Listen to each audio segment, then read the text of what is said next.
Job, chapitre 29.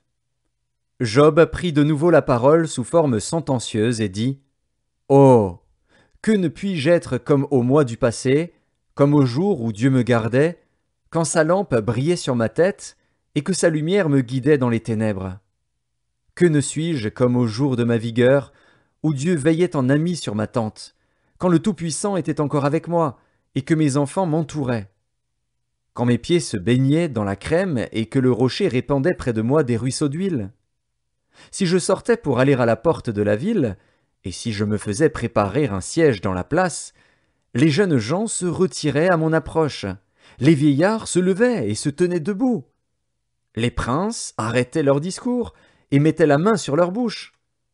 La voix des chefs se taisait, et leur langue s'attachait à leur palais. L'oreille qui m'entendait me disait heureux, l'œil qui me voyait me rendait témoignage, car je sauvais le pauvre qui implorait du secours, et l'orphelin qui manquait d'appui. La bénédiction du malheureux venait sur moi. Je remplissais de joie le cœur de la veuve. Je me revêtais de la justice et je lui servais de vêtements. J'avais ma droiture pour manteau et pour turban. J'étais l'œil de l'aveugle et le pied du boiteux. J'étais le père des misérables. J'examinais la cause de l'inconnu. Je brisais la mâchoire de l'injuste et j'arrachais de ses dents la proie.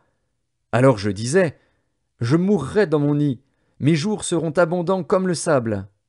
L'eau pénétrera dans mes racines, la rosée passera la nuit sur mes branches. Ma gloire reverdira sans cesse, et mon arc rajeunira dans ma main. On m'écoutait, et l'on restait dans l'attente. On gardait le silence devant mes conseils. Après mes discours, nul ne répliquait, et ma parole était pour tous une bienfaisante rosée. Ils comptaient sur moi comme sur la pluie. Ils ouvraient la bouche comme pour une pluie du printemps. Je leur souriais quand ils perdaient courage, et l'on ne pouvait chasser la sérénité de mon front. J'aimais à aller vers eux, et je m'asseyais à leur tête. J'étais comme un roi au milieu d'une troupe, comme un consolateur auprès des affligés.